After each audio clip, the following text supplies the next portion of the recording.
Welcome to another episode of Road to Hollywood. My first interview is with Lynn of HollywoodHistoricPhotos.com. Lynn is keeping old Hollywood alive by preserving and sharing a massive archive of historic Hollywood photos.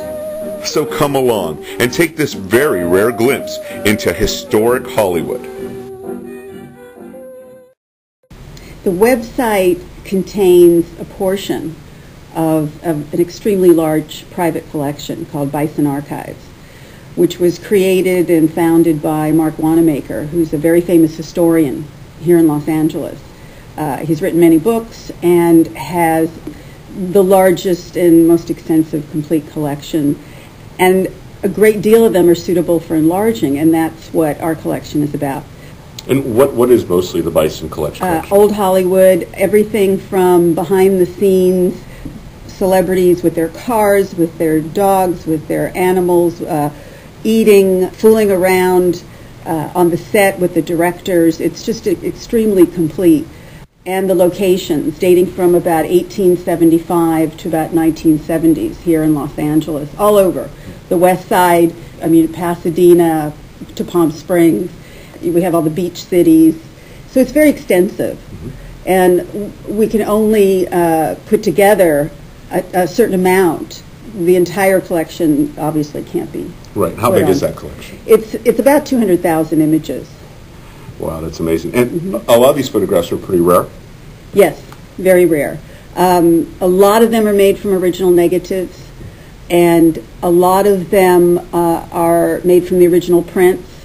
It's a pretty rare collection. There's a lot of pictures that have never been seen before. And we offer the different sizes. You can have it from 11 by 14 all the way up to 48 by 60. So that's important also. So you get an opportunity to have the size you want. Well, let's talk about some of the photographs. The Sunset and Vine photograph. Yeah, that's our most iconic shot.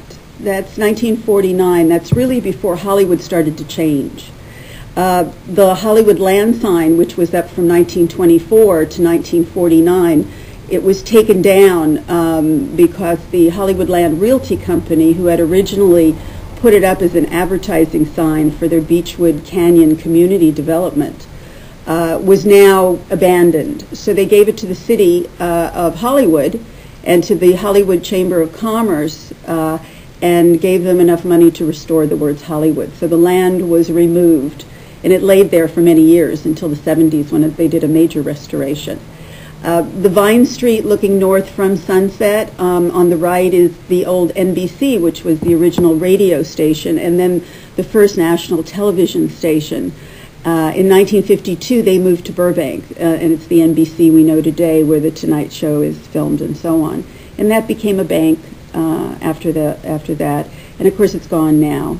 Okay, now let's talk about some of the stars you have. We were talking about rare. The shot of Boris Karloff as Frankenstein, behind the scenes, so to speak, in between takes.